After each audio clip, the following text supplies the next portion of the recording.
Super star Rajinikanth மற்றும் தளபதி விஜய் நடிப்பில் அடுத்தடுத்து வெளியாக உள்ள படங்கள் தான் தமிழ் சினிமாவில் அதிக வசூலை குவிக்கும் படங்கள் என எதிர்பார்க்கப்படுகிறது. இந்த ஆண்டு பல முன்னணி நடிகர்களின் படங்கள் வெளியான நிலையில் அந்த படங்கள் எதுவும் பெரிய பாக்ஸ் ஆபீஸ் சாதனையை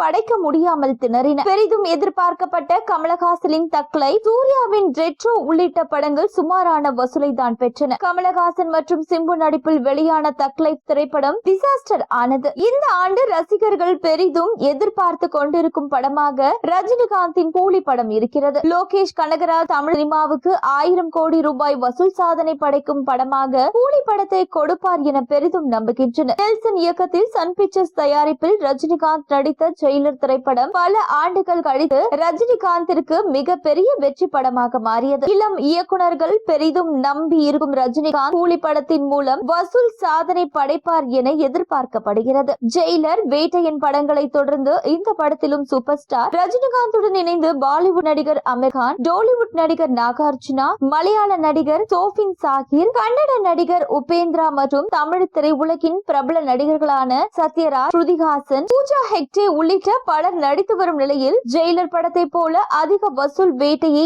இந்த படம் அள்ளும் என எதிர்பார்க்கப்படுகிறது. வரும் ஆகஸ்ட் 14ஆம் தேதி சுதந்திர தினத்தை முன்னிட்டு ரஜினிகாந்தின் கூலி திரைப்படம் வெளியாகிறது. அந்த படத்திற்கு வெளிநாட்டில் இப்பொழுதே சில முன்னணி நிறுவனங்கள் பெரிய தொகை கொடுத்து வாங்க போட்டி போட்டுக் கொண்டு வருவதாக தகவல்கள் வெளியாகி உள்ளன. இதுவரை தமிழ் சினிமாவில் இல்லாத அளவிற்கு 70 முதல் 80 கோடி ரூபாய் கொடுத்து வாங்க ரெடியாக இருக்கிறார்களா. ஆனால் சன் பிக்சர்ஸ் 100 கோடி வரை எதிர்பார்ப்பதாக தகவல்கள் வெளியாகி உள்ளன. அடுத்த ஆண்டு பொங்கலுக்கு வெளியாகும் விஜய் நடித்த ஜனநாயகன் படம் விஜயின் கடைசி படம் என்பதால் அந்த படத்தின் ஓவர்சீஸ் பிசினஸும் இப்பொழுதே சூடு பிடிக்க தொடங்கி இருப்பதாக கூறுகின்றனர். லியோ, கோட் என வரிசையாக பாக்ஸ் ஆபீஸ் வெற்றி படங்களை விஜய் கொடுத்து வரும் நிலையில் அந்த படத்தையும் ஓவர்சீஸ் 100 கோடிக்கு மேல் விற்க KVN நிறுவனம் முயற்சி செய்து வருகிறது. வரும் ஜூன் 22ஆம் தேதி விஜய் பிறந்த நாளை முன்னிட்டு ஜனநாயகன் அப்டேட் வெளியாக உள்ள நிலையில் அனிருத்தின் கூலி படத்தின் சிங்களையும் களமிறக்க ரெடியாகிவிட்டார். யூடியூப் ட்ரெண்டிங் மற்றும் ஆன்லைன் ரசிகர்கள் மோதல் என